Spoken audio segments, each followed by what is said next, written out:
Good evening, anyone that is joining us tonight, this evening. Thank you for taking the time to be with us. So things are glitchy and kicking off. Excuse me, I have a cold. I want to start with the self-criticism that, we don't have a language translator, a sign language translator, or even Spanish language, and that's a big value that we have. We just have low funding, and also just a lot of organizing in terms of the boot camp. So we will hopefully improve this process to be more accessible as these next 10 weeks. And every week we hope to be doing a live stream on different topics that we talk about in the boot camp, and bringing on caregivers, different caregivers that are part of the boot camp cohort. And going to talk a little bit about it as we start off, and when I bring in our first two caregivers that are kicking off this process. I think hopefully maybe you will have an understanding of who we are and what we're trying to achieve through the cohort. We as in caregivers, but also we as the DC Child Justice Coalition. I'm going to speak more about that also in a little bit.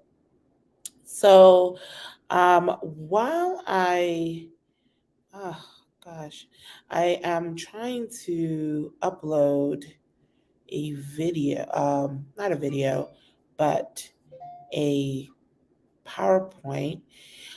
Figuring out StreamYard is not exactly very easy for me to do. So I just hope that we will hopefully I can get these slides up. So give me just 1 second. I'm going to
All right, there we go. So I think I figured out how to add.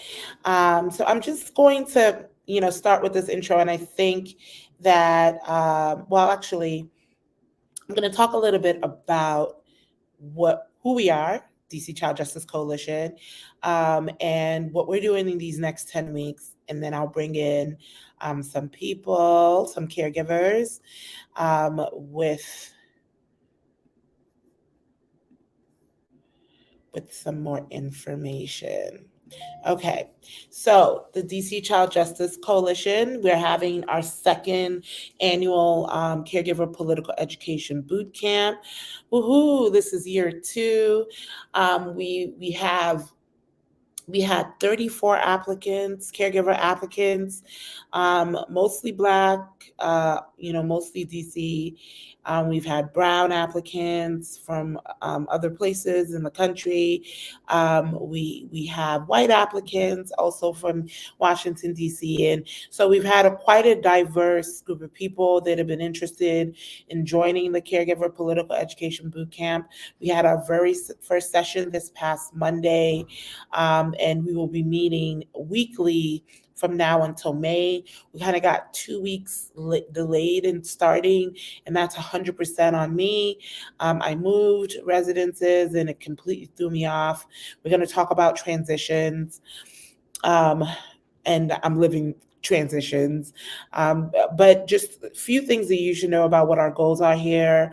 We hope to build, we as in the DC Child Justice Coalition, hope to build a cadre primarily of Black and Brown self advocates, family caregiver advocates that are engaged in a deep study in action about carceral systems governing how they govern us, how they rule our lives in this 10-week virtual boot camp. We have private sessions which are just for us to unpack really sensitive things and kind of delve deeper into certain topic areas. Fridays, like today, we will be publicly unpacking some of what we unpack on Monday with the cohort.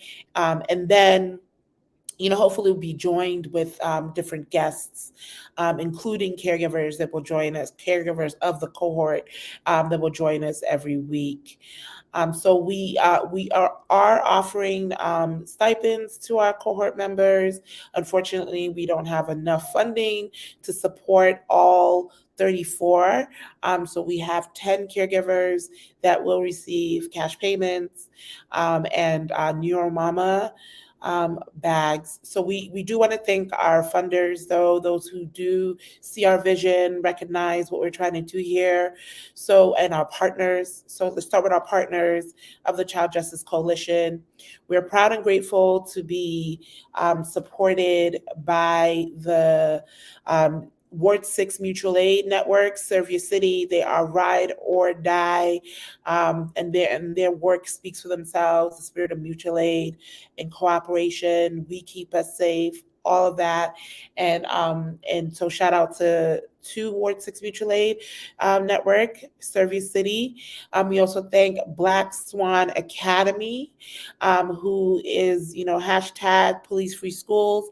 We're proud to be also interlooping coalition efforts here, and thanking Black Swan for their leadership, their youth-centered work, keeping us honest and connected to who we really want to impact and who we want to be in community with, and that is our children and our youth, who are our future, our present, our allies, our comrades, and leaders of the struggle. So we're very proud to be with Black Swan. We're also proud to be part of Police Free Schools Coalition and the efforts that are coming down the pipe. With that, we thank our partner, Advocates for Justice and Education. Love you long, long time. They are our premier family parent training and information center. Shout out to the parent ambassadors. Shout out to the community health ambassadors. Shout out to the dope legal eagles that stand loyally by our sides, that are also neurodivergent, parenting neurodivergent children. And so we're grateful for our collaborators. We thank our funders. And there are many other people to thank. That we also hope this is a growing coalition. We hope for more partnership with other people. We do thank our funders. Our funders are diversity funds, right here, local, homegrown, DC emergent funds, and we have other local funders who have offered support to our work, and our organization as a whole. We do have our annual report out. Check us out on Instagram or Twitter, and you'll be able to see through my link tree at Cheborn Free, as you can see the tag there, and you'll be able to see our annual report that lists our funders. So very, very grateful for all of that. I do want to, go back to some of what we're trying to say here in these slides. So our format is, quite simple, not really critical. I want to talk about our ACOMA project team, and they are the premier caregivers that are joining us today. So part of what we're doing in this boot camp is, again, unpacking carceral systems, but our primary method of doing that is by studying a report that we created ourselves. And these dope mamas that are going to join the live stream in just a moment, we'll be able to talk out, um, some important aspects of the work that we did, why we did it, and so just some context, and then I'm going to bring in my comrades, my allies, fellow caregivers. The Acoma Project is a decarceral, decolonial, we call it decolonizing disabilities. That was our working title when we started the project about 2 years ago. And then, along the way, we've grown in knowledge and have adopted a decarceral language that, we're going to unpack also throughout this. And what we've kind of recognized through the Acoma Project and the report that we're going to launch in person in the spring through a in-person event, and we're just going to slowly unpack it in 10 weeks during this cohort political education boot camp. And we look at the traumas that accrued in childhood and youth as having a long-lasting impact on health outcomes later in life. Some will call this social determinants of health. I like to refer to them as the political determinants of health. So we're going to talk a bit about that when we kind of get into the context in detail in dialogue. And we know that there are many carceral systems facing our children and youth. And it's a booby trap.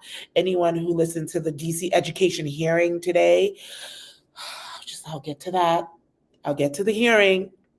But all I heard was carceral logic, right? I'm hearing Wu-Tang in my head. Carceral logic rules everything around me. Queen gets the money, even though I think it's clean, right? Dollar bills, y'all. And it's really amazing how pervasive carceral logic is. We're going to unpack what that means in carceral systems. And of course, the infamous school to prison pipeline. We know that it's a birth to prison, cradle to prison. Life, it happens everywhere, beyond school, in school. If you're Black and brown, disabled, that it's a pipeline that was built for us, unfortunately.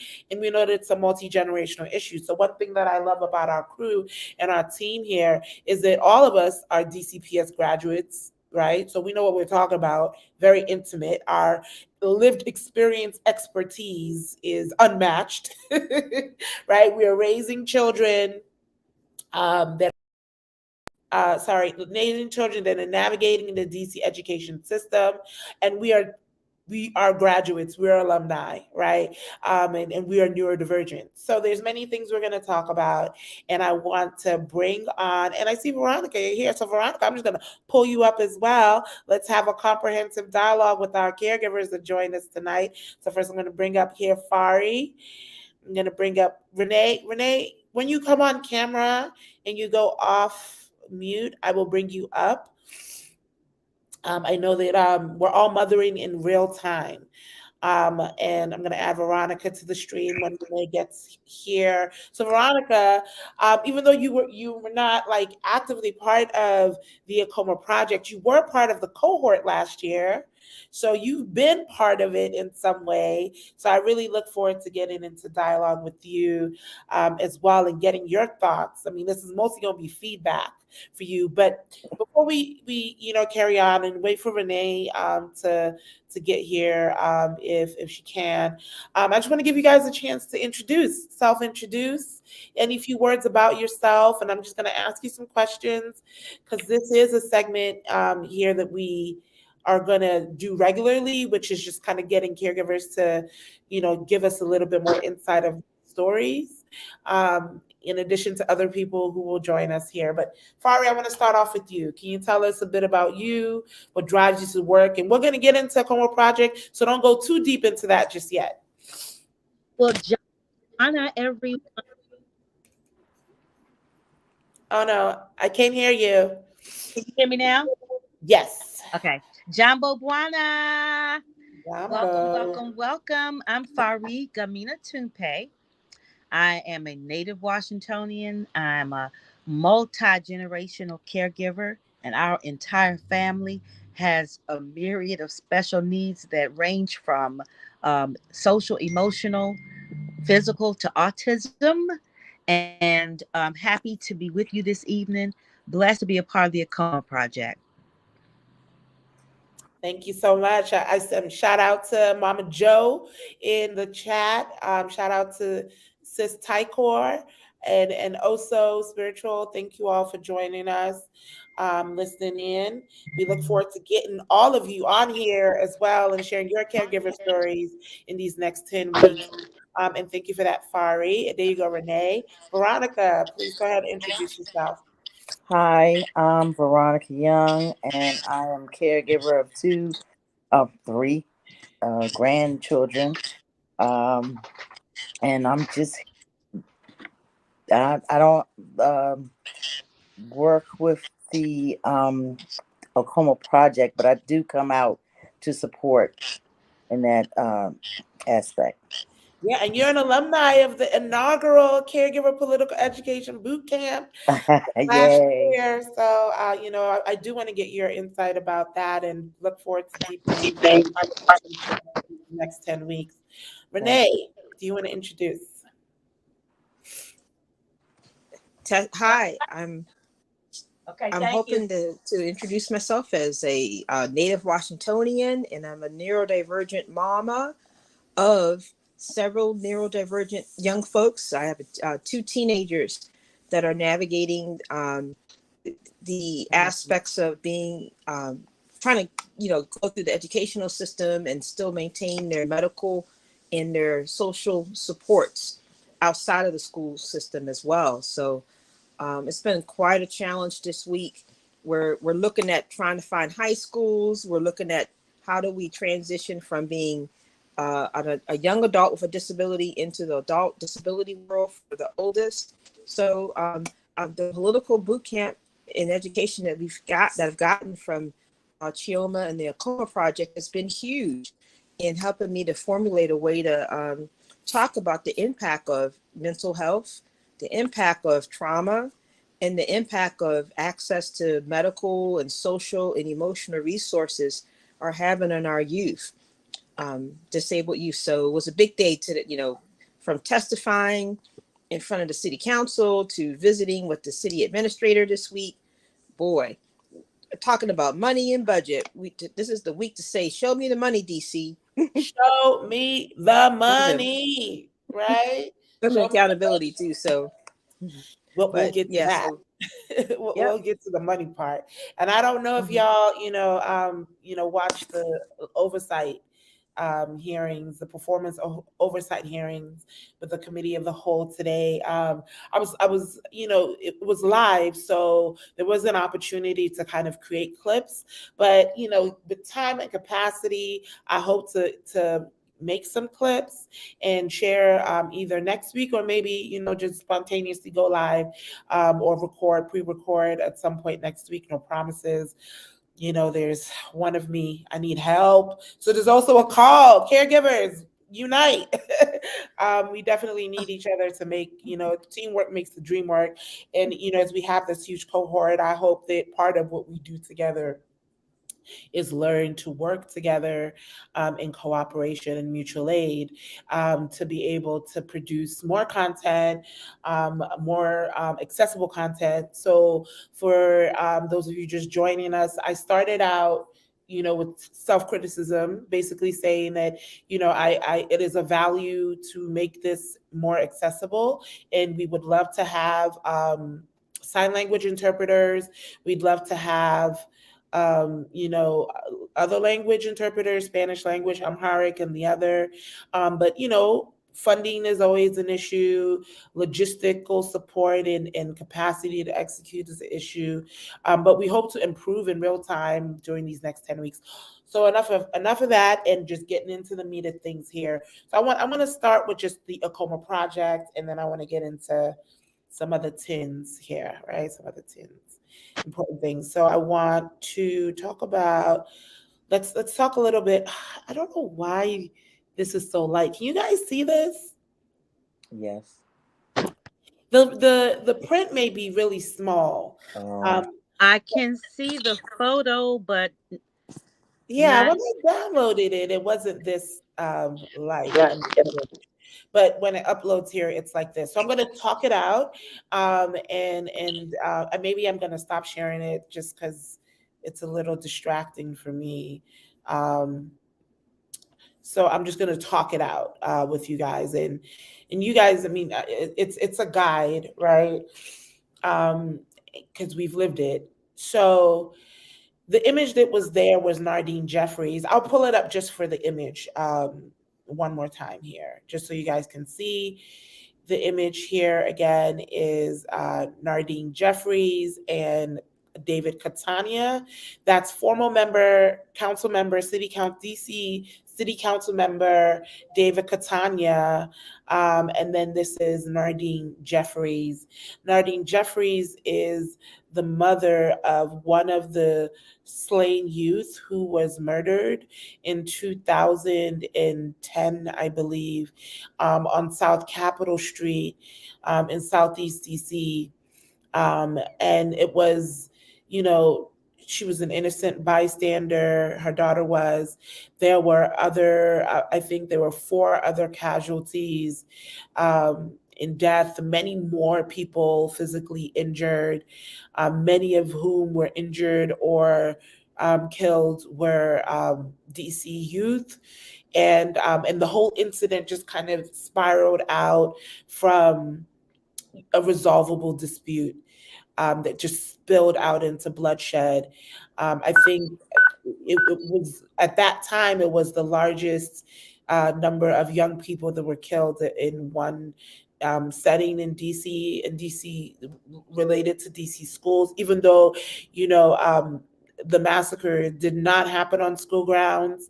So, all that to say, there are also a number of the youth that perform the violent acts that are incarcerated now. So there really truly were no victors in this tragic story.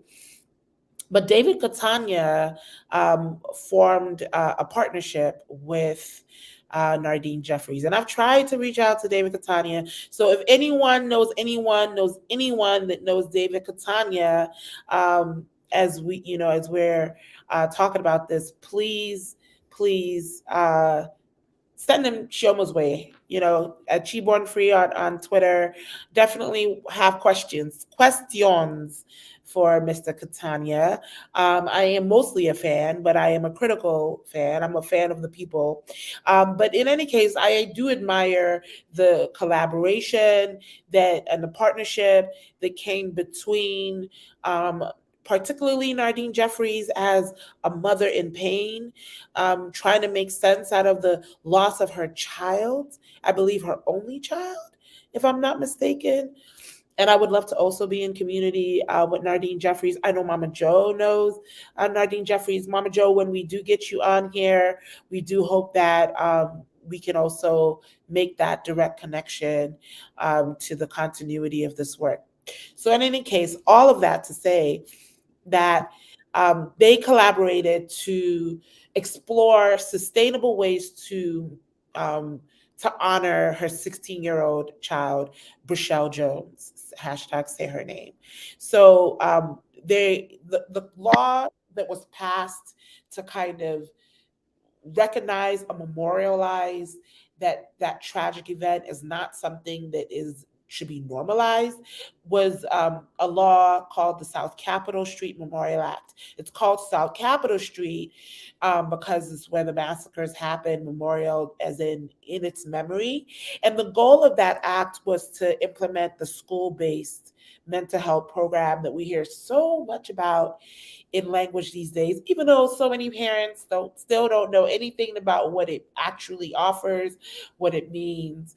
And so through these 10 weeks, we're not going to get into all of that today. And today is not really about breaking down the South Capitol Street Memorial Acts. That will be in, a couple of weeks from now. But there are five parts or five key sections to the law that speak about one youth behavioral health epidemiology report, which is a global landscape that looks at the social determinants of health impacting DC children and youth that that's supposed to be conducted um, over a period of time that the mayor is supposed to contribute. If that's happening regularly, I don't know. It would be good to know that. The there's it's also the another section of the act is the early childhood and school-based mental health infrastructure. That's the heart of the matter. Now, mind you, it says early childhood and school-based mental health, as in they are together. As a sitting member of the coordinating council for school-based mental health, somebody who I feel like I was passed the baton to carry on this really heavy legacy as a parent sitting on that body. And early childhood has been so hard to really center in this space. So more on that later. Truancy intervention is another section of the law. Department of Behavioral Health infrastructure is a key part of the law. And by that, it's mostly about setting up the Office of the Ombudsman, really creating that workforce pipeline with social workers and other people. And we're going to talk about carceral logic, so we'll break some of that down. And then the last section, the fifth section of the law, talks about the role of child welfare and juvenile justice. So, more on carceral systems and carceral logic. And so we in the Acoma Project, we gathered stories with each other, those of us that are part of the core team. We also engaged other caregivers, some of who were part of the 2022 Caregiver Political Education Bootcamp, others who were joined with us in an event that we had at the end of the boot camp in April with Howard University students, of which some of the new cohort members were a part of. So there's been a lot of continuity of opportunities to be in relationship with caregivers and gather stories that are articulated in the report as raw data. Um, and part of our deliverables here is to launch what we're doing now, this critical hour. Well, it's more webinar than it is podcast at this point, and that's a funding issue and a knowledge based issue. And we do, keeping the lights on and the hope alive for the potential of transitioning into a podcast with the title that Fari named, called "It Sick of the Bullshit." And I'm gonna play the intro music to that in just a minute. And we hope to work with allies in the Child Justice Coalition, those who I gave shout out to before, and other allies who've been part of the school-based mental health process, who I've been in strong community with. Shout out to Parents Amplifying Voices in Education, PAVE, who's been championing this, Children's Law Center, um, Total Family Care, Parent Watch, Advocates for Justice, of course, Department of Behavioral Health, Office of the Education Ombudsman and the DBH Ombudsman, and Office of the Student Advocate, and of course, the George Washington University Center for Health and Healthcare in Schools. There are all these important actors that I consider allies that we hope to get their buy-in in this abolitionist vision of how we want to disrupt some of the logic in the law, the carceral logic in the law, and also in a way that we look at the key unaddressed issue as I want to read this again. It is the integrated transition support services that is needed to happen through the educational lifespan. That is transition in and out of the public schools, from grade level to grade level, in between schools, to school and back home, ICDOT looking at you, right? And reduce referrals to child welfare, to court involvement, to juvenile incarceration, and increase positive family and community engagement through clinical, small c, and non clinical social intervention services. I identify as an early interventionist. I do so with as much abolitionist radicalism with that. And so I just, said a lot of a lot. I'm going to pause, bring in Fari and Renee first to just kind of, organically, what has your experience been? Um, I want to talk about like your lives that have been happening as we go through this. Oh, I forgot to shout out the Black Futures Lab and the Black Future Public Policy um, Fellowship that we participated in together as comrades to strengthen our campaign here that has brought us to this moment. So we've been in many processes. We've love you long time, and we've seen a lot. We've gone through a lot. We've lost a lot. Um, so, Fari, I'm looking at you. What's your experience? What's your story? How have these past 2 years been for you?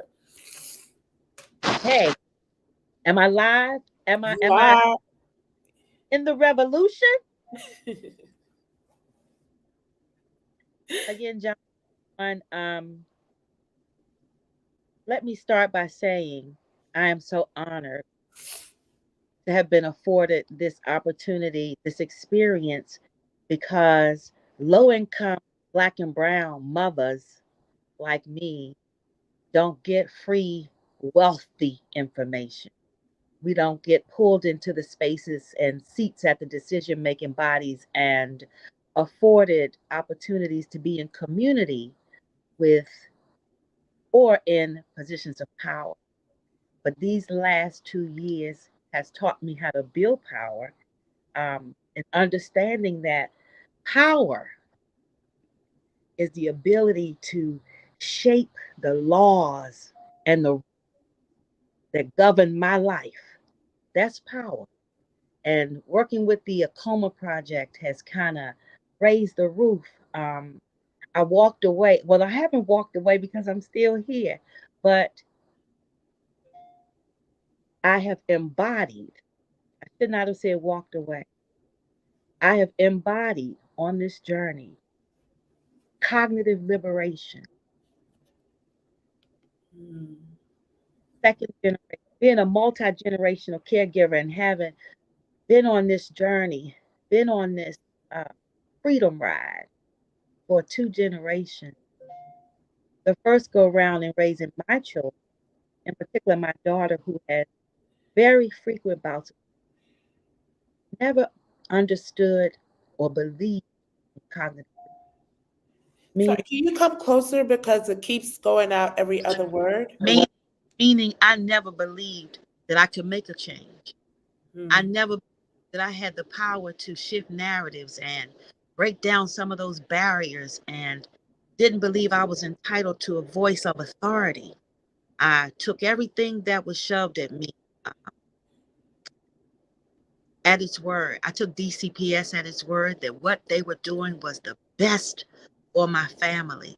And I've learned this time around that uh, not only do I have the right, but I have the responsibility to dismantle every single entity and law and policy and program and politician and force that impedes the success of my family, that puts us in a disableism box.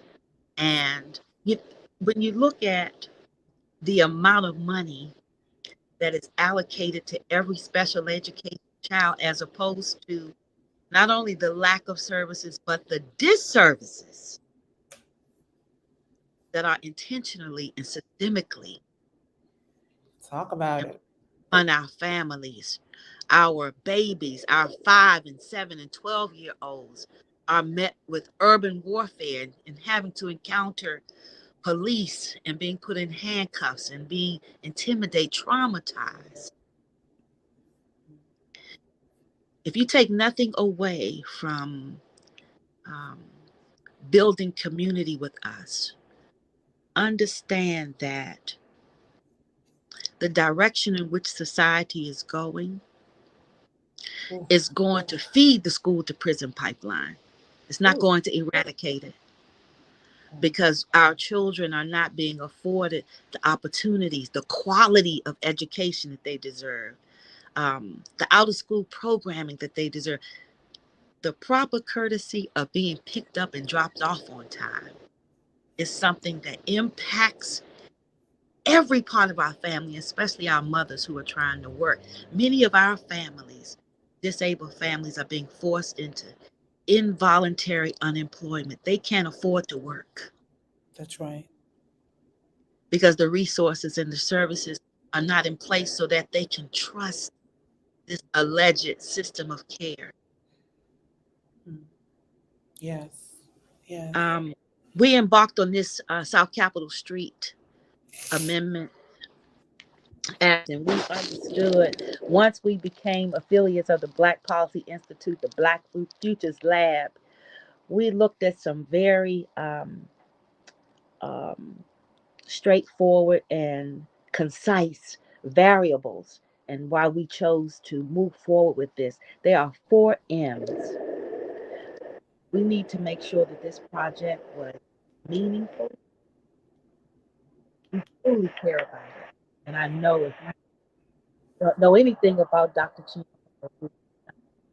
that Oh no, it's breaking up again for Ari. um, I said we embarked on this journey. We were very clear. We had clarity on the 4 M's while we're understanding that this is something that we can do. And the 4 M's were: is this project, this quest to amend this act and change these policies, is it meaningful? And Mm. yes, we care so much about it. We care so much about police-free schools. Yeah. We care so much about making sure that our children are treated with dignity, that they're no longer sterilizing our mothers, Mm. incarcerating our babies through CFSA. The second M is movable. Does this amendment have the potential to proceed? And yes, it does. One of the reasons why we're here for base building, together we strong. We need more families. And listen, we don't care whether you have uh, caregivers or children in your family with special needs. That is not a variable as it relates to joining with it, even if you're quote unquote normal. But we need you to base build with us as well. The third M is Is we what? can. Is it manageable? Manageable. Is it manageable? Absolutely. Now, if we can manage our lives without the pervasive and comprehensive support Mm. of our system of care, of course we can manage amending this law. And the fourth M is it maintainable? I know I can speak for the entire Coma project and prayerfully all of the people that we build community with. We will not stop until the conclusion of the amendment of this law. Ashe. So Amen. that I will pass it to my buddy, my partner in crime, Renee Davis. Well, wait, hold up. Before you do that, I do have some Uh questions, oh, right, for my bad, you. my bad. Oh, Get some specific questions for you, right? And to the degree in which you feel comfortable to share, please do. You've alluded to being, a caregiver for 2 generations, right? So there's your daughter, well, your children, your birth children, and then your yeah. grandchildren, who you also have a legal guardian, your parent to them, like a legal parent to them as Mhm. well. Can you speak to how, from a multi-generational perspective, like what have you seen through the years, and that has led you to so much wisdom, so much calm? I know the degree of, traumas that you and have gone through, and just want to give you the space to, just get, and you've actually had the opportunity to share your more specific details of your story to the coordinating council and school-based mental health during this process. Can you speak to that? Do you feel, I mean, I think for those of us who Of are, course. right, like we tend to, advocate because people think like, we're the strong ones, right? Like we're the ones who can get up and, go through what we go through and still come out and somehow figure out how to organize around this. But that doesn't mean that we're not getting plummeted, we're not getting hit, that we have our own struggles, that we can't function some days because it's just too much. How do you balance it? How are you managing through this multi-generational lens that you are very intimately caring for? Okay. In short, I will first of all say take nothing and no one says at face value. That's first of all. If you get a no, you're asking the wrong person. I believed everything that every social worker, every IEP, MDT team, every psychiatrist, every person that touched my children, my first generation of children, I believed everything they said. I trusted them without doing any due diligence and without having any checks and balances. Um, you have to be willing and you have to be prepared to be meticulous in keeping your records. That was something that I did not know the first go around. Um, Everything that you do within the system of care has to be of a mindset of believe but verify. They may believe me when I mention some health disparities or some things that have traumatized my family in the health system, but can I verify it? You have to be able to tell yourself, they may believe me, but I have to verify it. Make sure that you walk into every room with every document signed, dated, stamped. Make sure you keep every doctor's name, every medical and mental health provider that has been of service to your family. Make sure you document the things that you requested, the date you requested them. I mean, you really have to be meticulous, almost an attorney general over your children. I remember, Chioma, we were on once with a mother that said she had a military background and she was just like, I just had to go hard. Yes. You We do. have to go hard. We have to understand. I didn't understand the first go around that programs and policies were not created for my children to succeed. Huh? Say that again. Programs and policies were intentionally designed for my children to fail. So you have to be 5 to 10 steps ahead, and you have to get some Chiomas and some Mama Joes and some mentors and people who have been there, whose shadows that you walk in. You have to look to them for guidance and nurturing. I came into this older and with some insecurities. Like I'm in my 50s and I got a 1 and 2 year old. Now I'm in my 60s and I got a 1 and 2 year old. And I have to position myself to look like I don't know parenting. Well, guess what? I found every certification class that would have me: a certified peer specialist, a certified family peer specialist, a certified effective Black parenting specialist, a certified cafe host. Any certifications that are free will put you in a position to be able to be the mouthpiece. The reason why I did not have any kind of advocacy skills or tools in my toolbox was because I had a closed mouth, Mm. and a closed mouth don't get fed. No, it doesn't. No, it and doesn't. and and it is appropriate that I mention that I sat in the back of a room in Columbia Heights one evening, and I had been in rooms with this trailblazer and pioneer many times before, but this was the very beginning of my journey as an advocate. And Mama Joe grabbed my arm and she whispered in my ear, "Speak up." I Shout out was to scared Mama as hell. Joe. I was too scared not to speak up.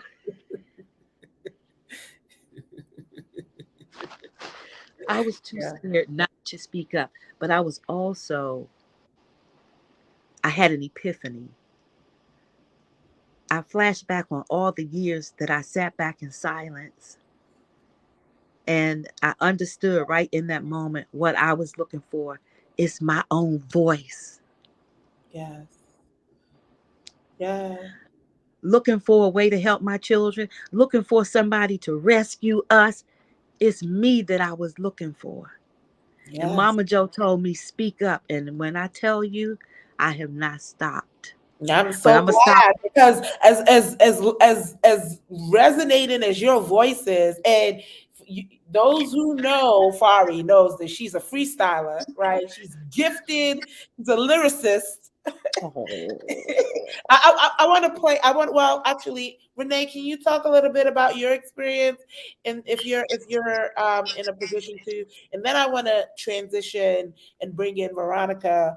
We're only we're running short of time. I do need to, time this better because we do want to some grounding definitions, especially for those who are not part of our Monday session, and we want to unpack some key terms, and we'll do that every week, um, and do that within the context of using our news as our examples. But Renee, are you with us?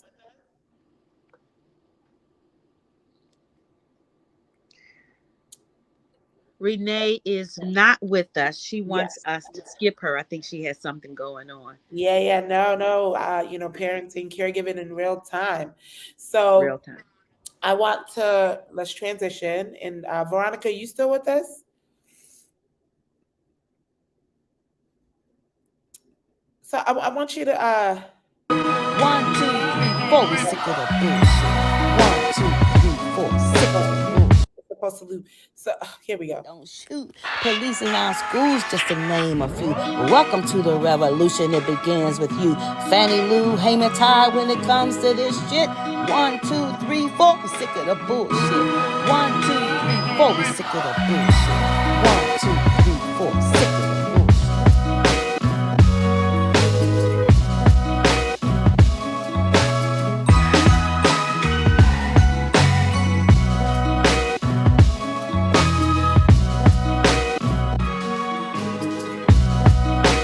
1, 2, 3, 4. We sick of the bullshit.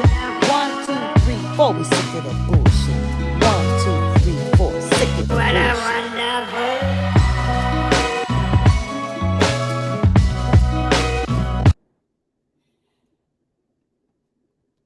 So that's this created shout that was Fari's voice, by the way, right? Like Fari's voice, and we're gonna be using that as a segment. um, yeah, you got some love, love, love. Yes, right. For that. We're gonna be using that as a transition to our news and definitions segment.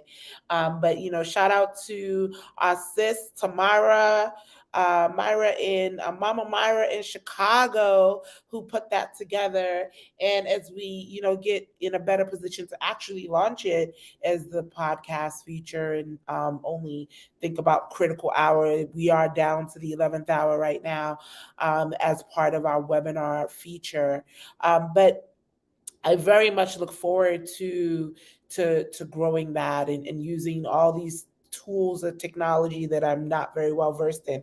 But so to our news, let's talk about some terms and talk about news. Veronica, you with us?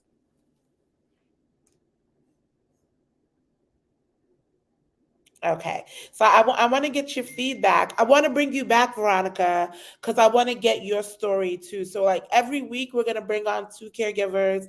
I want you to be part of what Fari did next week. So, right. And then one more caregiver will join us, and we'll try and get two stories in at one time. But I guess since Renee is not here, well, actually, in the interest of time, we're going to power through and give you a moment to think about the story you want to share for next week, right? But for right now, I'm gonna bring up a couple of terms. I want to unpack these oversight hearings. I participated in the healthcare finance oversight hearing. I participated in the education oversight hearing. I wanted to participate in so much more, right? But time and capacity, and I've been in transition and going through life and just struggling like everybody else, especially coming into the new year. I just haven't been able to find the other nine versions of me that can participate in all these hearings. But I do want to start with this term abolition. And and so I'm going to read it, and then I want to get you guys feedback. So, Renee, I'm going to take you and put you in the waiting room. When you're back on, let me know, and I'll pull you back up. Fari, do you mind coming on camera? Are you able to do that? No. Okay. Well, there you go. So I just want us to like have dialogue about these terms and talk about just recent things that are happening. That we can unpack through this as we're sick of the bullshit, right? So, abolition, our working definition in the Acoma Project report for abolition, or our working understanding, this is just a quote, so it goes so much deeper than this, but it's a world without harm isn't possible and isn't what an abolitionist vision purports to achieve. Rather, abolitionists' politics and practice contend that disposing of people by locking them away in jails and prisons and institutions, in self contained classrooms, and anywhere else that we, institutionalize and incarcerate people, there's nothing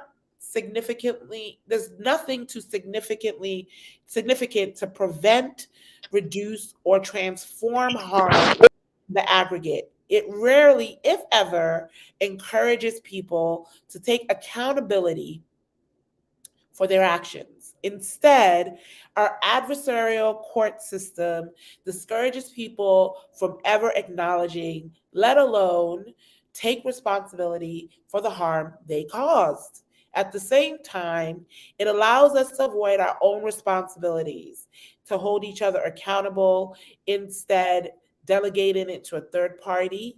One has been built to hide away. Um, One has been built to hide away uh, social political failures. An abolitionist imagination takes us along a different path than if we try to simply replace the prison industrial complex, or the PIC, with similar structures. Now, it seems DC is very far from this, right, in practice, right? So, thinking about it in terms of the things that I'm sick of, some of the bullshit that I'm sick of, is one, couple of things, right? We have this whole political theater happening on the federal level. I don't know if you guys have heard of this, but like the feds, as in Mitch McConnell and the Republicans and Congress, and even President Biden is passively allowing this to happen because he could veto, what Congress intends to do, which is to veto DC's proposed bill to amend our criminal code. Which is not a is not a revolutionary activity that they took it on.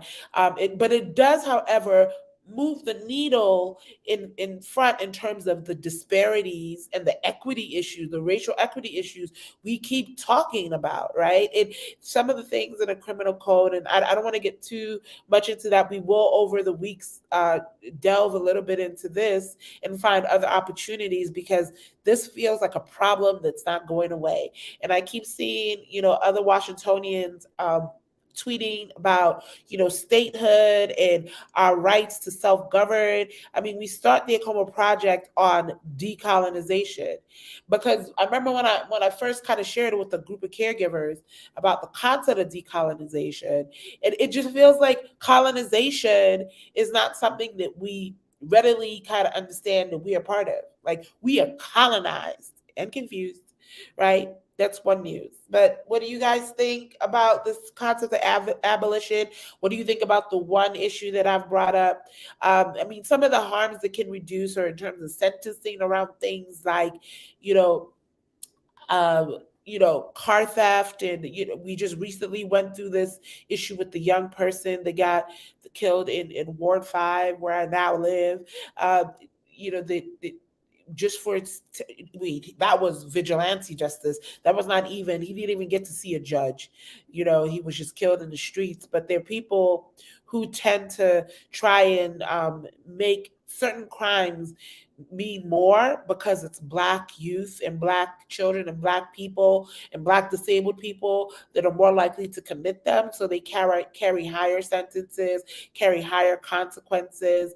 Like some people, jaywalking is an enforceable law. If you want it to be an enforceable law, as long as in the books it gives somebody the opportunity to use it against you, something that's relatively a minor crime can cause you a lot of headaches, things of that nature. I believe is why the criminal code is going to be revamped. And it's, again, not a very radical abolitionist step.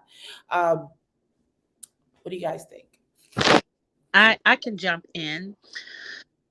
First of all, um, the work of an abolitionist. Well, I'll say my work, as it began right after the murder of George Floyd, um, began with the defund the police rally, and um, I would not have been able to dive deep into being an abolitionist if it not were it not for my very strong support system, that which is Veronica Young, who's on the screen with us this evening. Um, it takes a lot of risk. Um, I just heard a quote. I just shared a quote today from one of the original freedom riders, the one of the original freedom riders, Dave Dennis. He was a huge abolitionist, um, that was beaten and arrested and tortured many times in the civil rights movement. He said, God and fear cannot live in the same room. And so,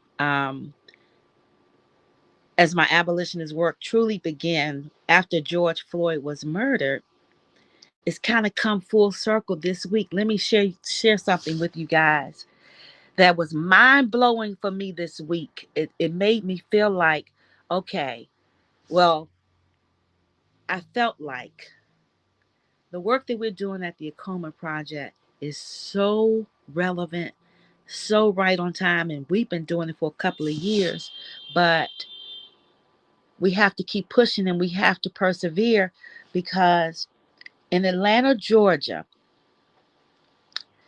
there is a movement called the Rapid Response. There's an abolitionist movement called the Rapid Response Stop Cop City. Now, Cop City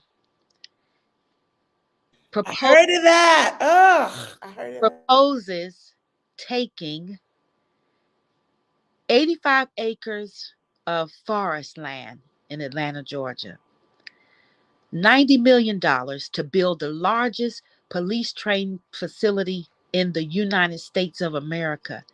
This was a direct response to the George Floyd revolt. A direct response. It's been in the making as long as we've been protesting and rallying and making sure we elect the right people and making sure they're pushing our policies, holding them accountable, threatening in an ableistic way to move our money and our votes. We have big corporations like Wells Fargo, Delta Airlines, Chick-fil-A, Home Depot, Amazon, and so many more that are So giving many more. so many more that are giving the city of Atlanta $60 million, and then the city has to give $30 million to build this $90 million complex to be able to respond to urban warfare, to be able to incite urban warfare and respond to any kind of public demonstration. The site where the young man was murdered, can't call his name, the Wendy's that they blew up, They Mm-mm. were having teach-ins on that property. The police are coming in now. They're not even being allowed to congregate, to protest peacefully. Protesting peacefully, 19 people are incarcerated and charged as domestic terrorists, and the bail is $350,000. Crazy. I mean, Colonization at its best, it is colonization. It is at absolutely. its worst. I'm sorry. Damn, my bad, my bad. Right. No, I know what you mean, right? I mean, from its vantage point, right? And this is happening right now in Atlanta, right? Right now, Today. This didn't right now. happen 30 years ago, or this is happening right now. I don't want to be a 51st state. Oh, really? Why? I like it just the way it is. So the feds can mind their business. Yeah, they still in ours right now They because in ours financially, but right. Otherwise, yeah. Yeah, it's good. It's politics is so messy. Veronica, any thoughts on abolition here? And we'll move to another concept as we explain carceral logic. No, you can skip me. Okay. And feel free to chime in. No pressure in any case. Okay. All right. So let's talk about ableism, because we're not just talking about carceral logic, as it does impact everyone. Fari, you mentioned like people who are so-called typically developing, people who do not feel the need to identify as disabled. Carceral logic applies for you too, right? If you're marginalized in any way, shape, or form, yeah, carceral logic is going to ruin your life and your day. But ableism, from the perspective of being black and brown and disabled, and what carceral logic is extra sauce, right? Is extra juice on it. They put some extra stank on it when it comes to how it impacts, our communities. So ableism, I'm just going to read this out. That ableism, our working understanding of it is, while it is well known that policing in the United States was originally developed. Can you mute? Sorry, I can hear myself. No worries.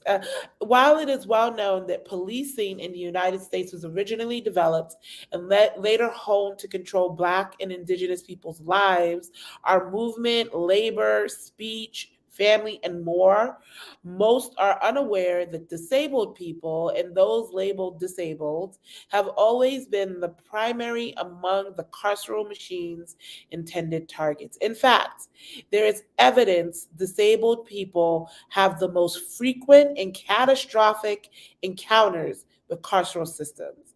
And ableism has long been central to the nation's economic, political, legal, and social anatomy.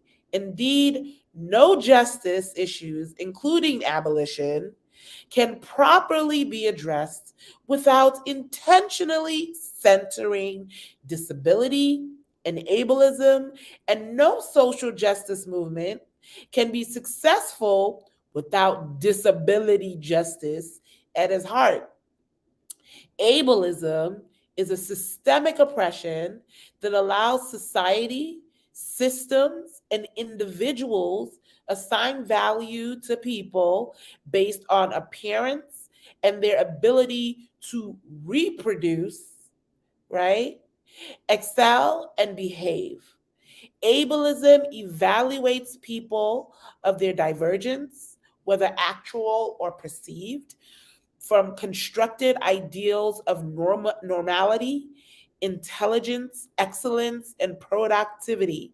In the United States, these constructions are necessarily rooted, is the country itself, in anti-blackness, anti-indigeneity, misogyny.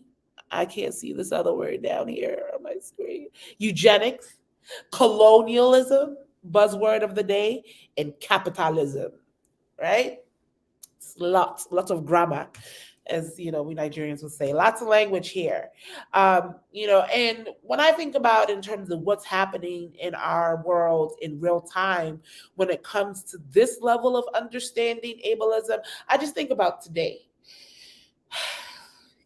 as a group, we're gonna have to do like real support at our internal meeting on Monday. We just gonna have to, unpack the oversight hearing today. I feel slapped. I feel so dismissed. I mean, the isms of ableism are buzzing in my ear because everything we talked about at the DC oversight hearing on education, A, is nothing but carceral logic, right? We spent way too much time talking about SROs.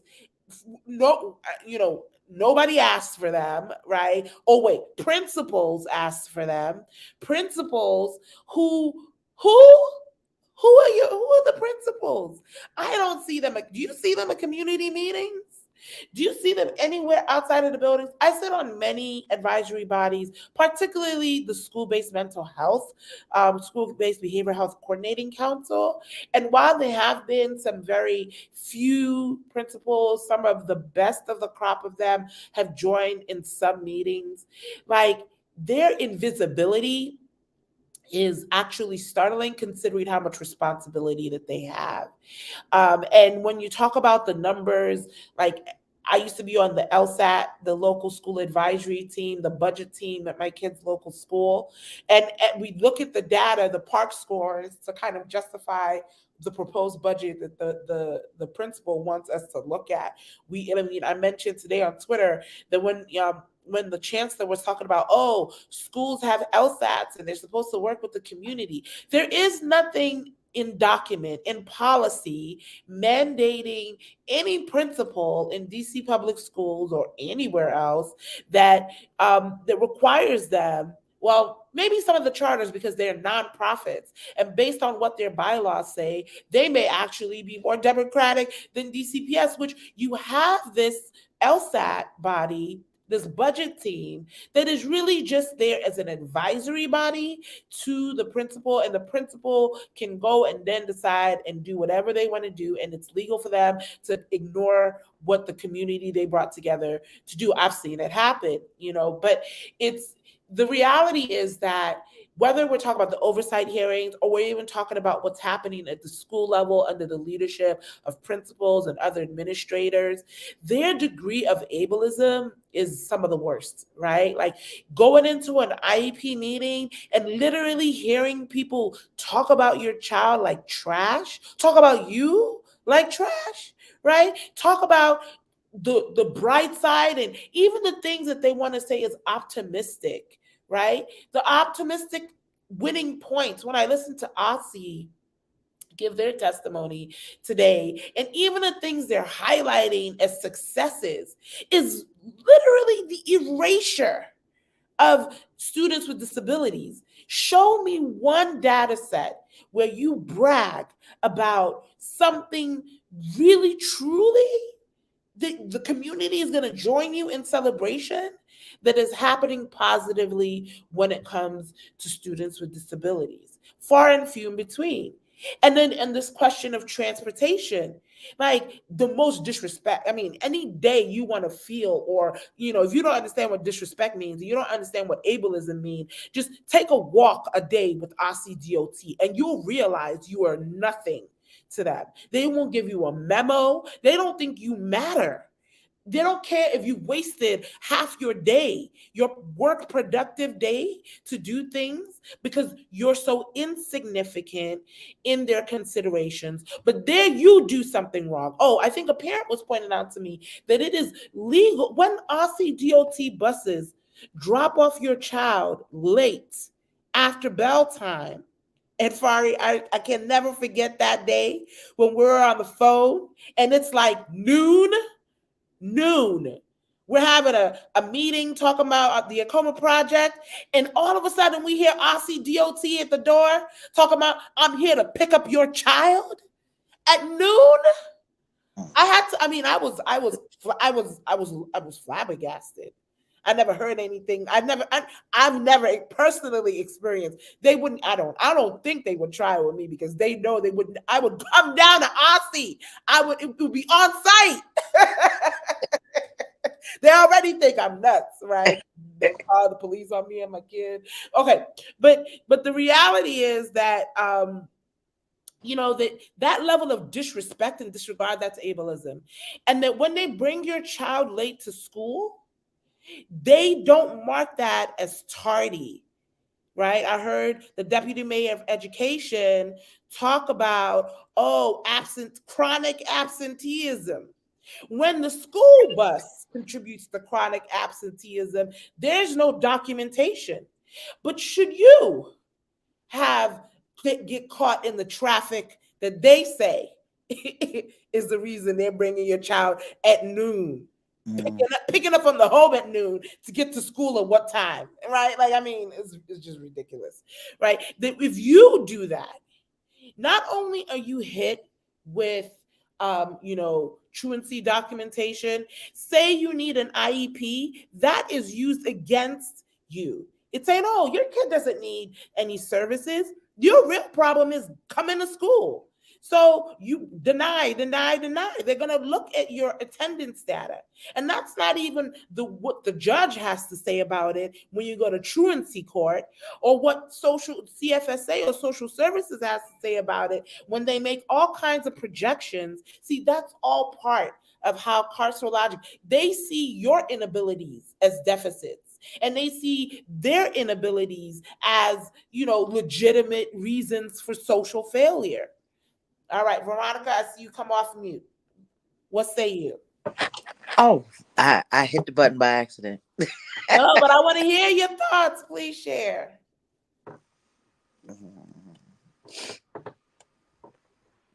I'm listening.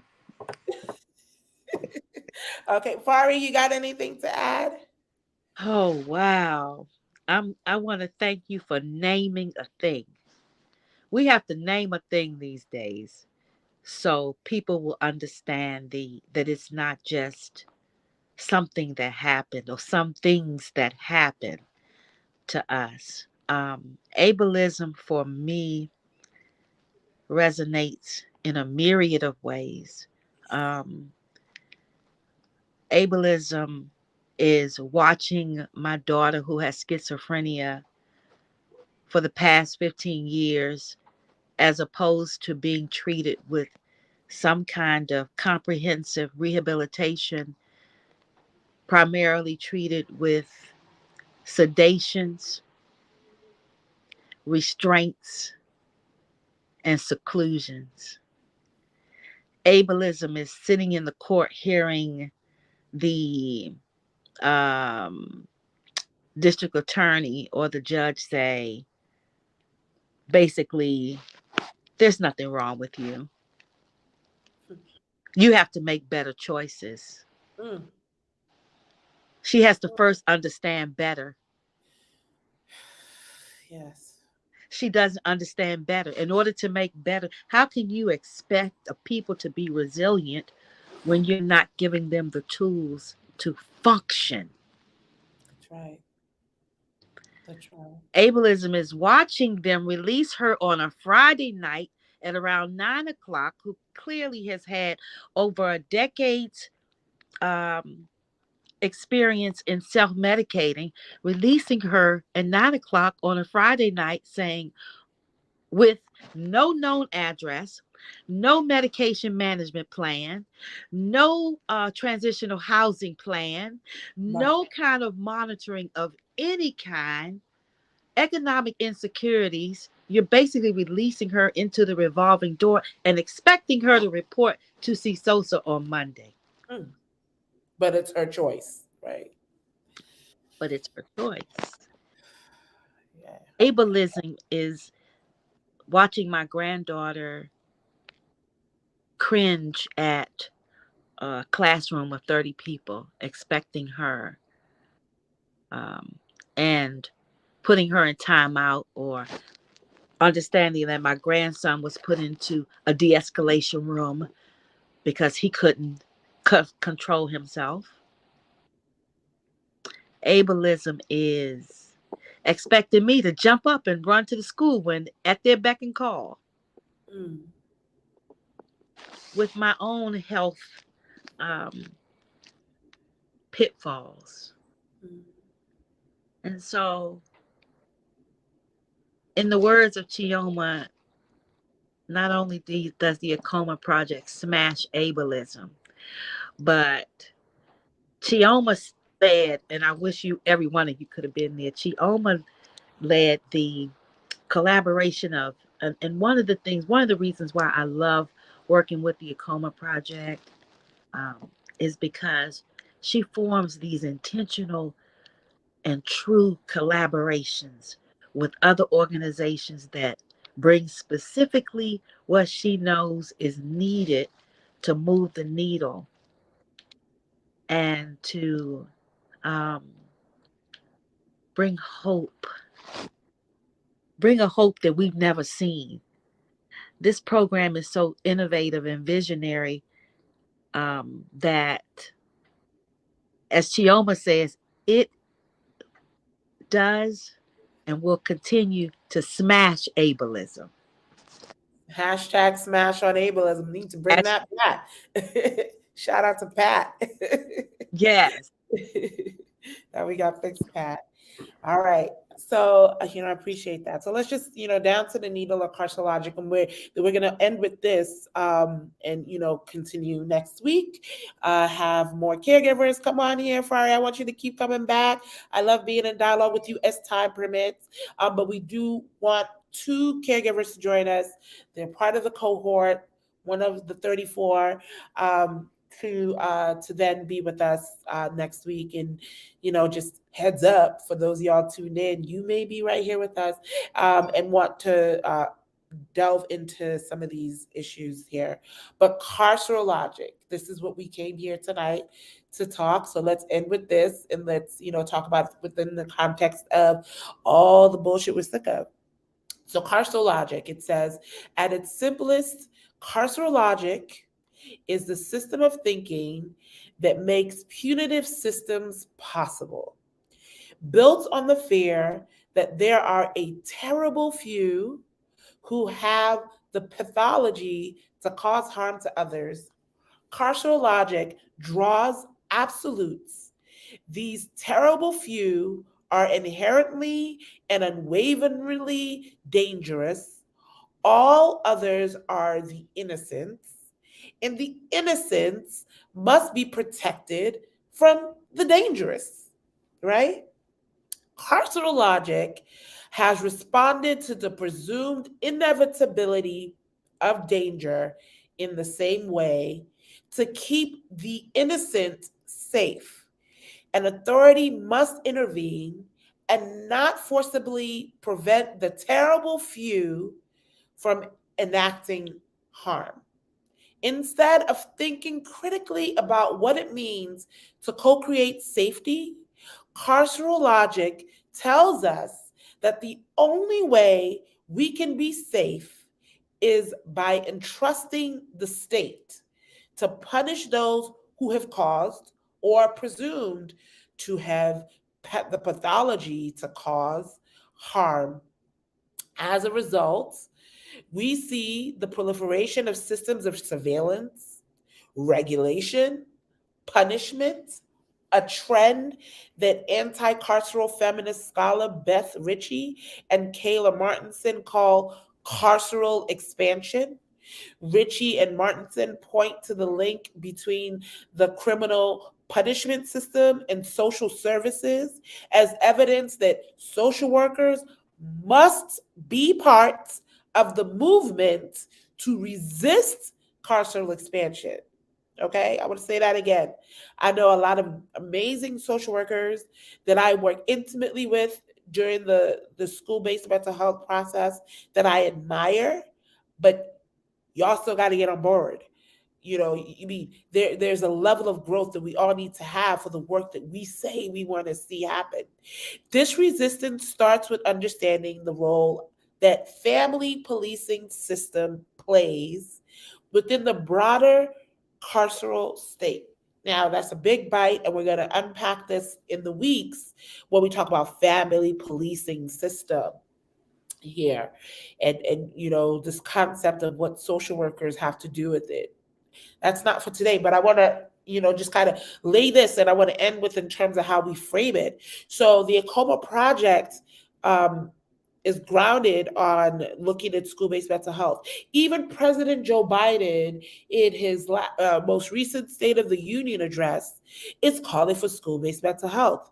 There is literally a movement at hand nationally where school-based mental health is a part of, and I consider myself part of that movement. Right? I've had the opportunity to work with people on other states. I mean, I just did an event. Shout out to Children's National in DC, who's very much committed to the process of integrating not just school mental health, but school health. And I'm here for it.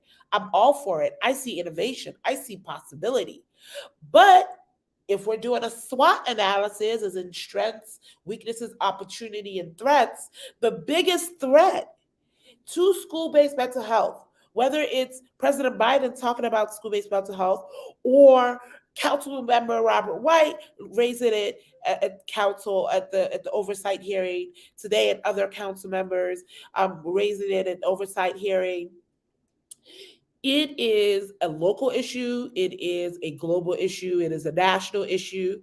But the challenge here is that the way we are rolling it out in DC, the South Capitol Street Memorial Act that we noted, being part of it very intimately, that process, consider myself an architect as a parent member of the advisory body that supports the implementation of these services in every DC public and public charter school. And the reason why we came together in 2017 to form the Coordinating Council for School-Based Mental Health is because by 2017, they hadn't met any key deliverables in the law.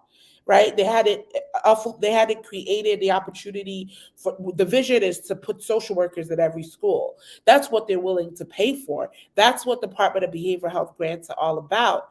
But through the years, what I've learned is that, wait, Fari, all your certification as a peer support worker, all the ways that you've trained, all the ways that you have supported me in my worst moments, all the ways that people have supported you, all the mothers that are around this city that show up democratically, that clearly have a lot to offer our democratic project here.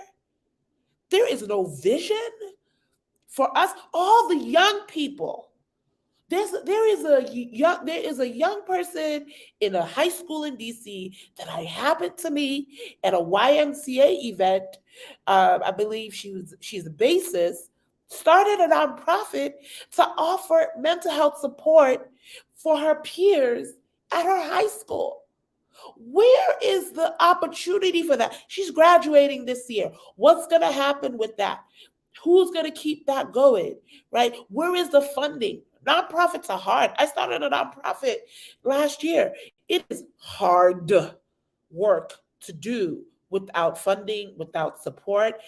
So the system, we talk about these budgets and how much money is going where, none of it is going towards families.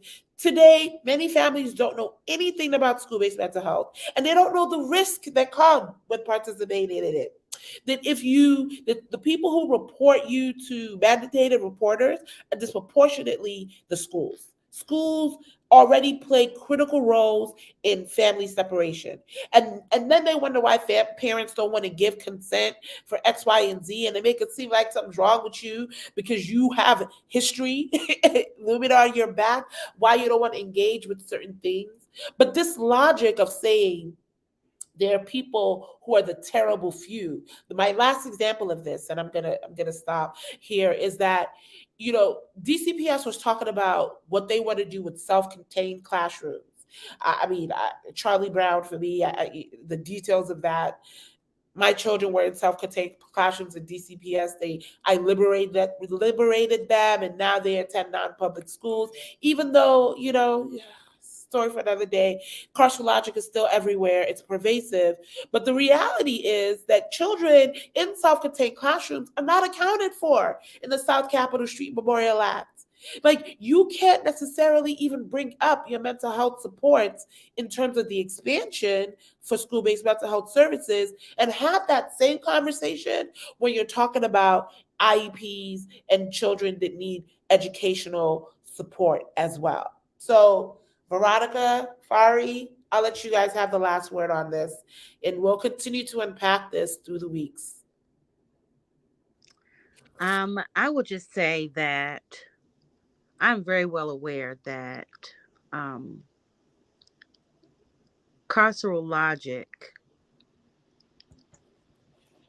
will hoodwink us and bamboozle us into being silenced. I believe that like the peer certification population that you mentioned, or whether it's just parents with lived experience, we should be the mandated reporters. We should be the ones that they're um, making a budget allocation for, so that we can become a part of the workforce, so that we can sustain ourselves, so that we can be that support, because we truly have the lived experience as well as the lived success stories. Um, Moving in that direction would help dismantle their carceral logic, which to me makes no sense. Um, they don't realize that they spend much more money each time one of our children touches one of their carceral systems. It would be much wiser to invest in um, initiatives like Build Back Better. Like, how in the hell is Joe Biden ending the PHE on May the 11th when over 15 million people will lose their medical insurance? It's ridiculous. It's so scary. People are going to be so strapped and desperate to get medications that it will surely cripple the carceral system. Or beef it up. It'll cripple the And social services that we thank you. want. That's what you always hang up when I dial. Yeah, I mean, and I don't want any of us to be mandated report. I think we should abolish mandated reporting, right? Like No, to each we need. other. I I meant think to each our other. sisters in New York I believe, meant to each other. I meant yeah, to each other. mandated supporting. Yes. Let's mandate it support. Let's make it a requirement to support each other. Yes. Shout out to Joyce McMillan and J Mac for Families in New York, right? They believe in mandated supporting. I I mean, love that's it. the spirit of Neuro Mama, and we're gonna talk about why we want to start a caregiver cooperative. And we want to have a network of care that we provide for each other. That's our solutions to each other. Veronica, do you want to add anything? I want you to say something on here. I don't want us to go offline and then you got everything to say. Come off mute and share a last few words with us, please. Oh no, can you unmute? I know. Oh, there you go. Anything you Oh, want to say? be safe and have a happy weekend. Thank you. And thank you so much for being here. Your presence is so important. I look forward to Monday when we can just be with each other and be in more intimate space and get more. We're all impacted in our own ways, whether we share vocally or not. Your presence, that you're even just here with us, means so much to me. I'm sure Thank means so much to the other cohort members that are watching this, and look forward to seeing our cohort members on Monday and seeing our greater community, that we think it's important to share these public moments. Because we here, we out here, we're you. Yeah. visible, right? Like we're not invisible. People love talk about Black mothers, poor mothers, wherever we are, right? But we're real human beings, and in here for the fight. And so our visibility is critical, and it's part of our reproductive justice. More on that later. So, all this to say, have everybody please have a great weekend, great night. Please play back in terms of carceral logic, and I will see our cohort Monday, and I'll see our community on Friday and through the week. All right, All peace. right. Thank you.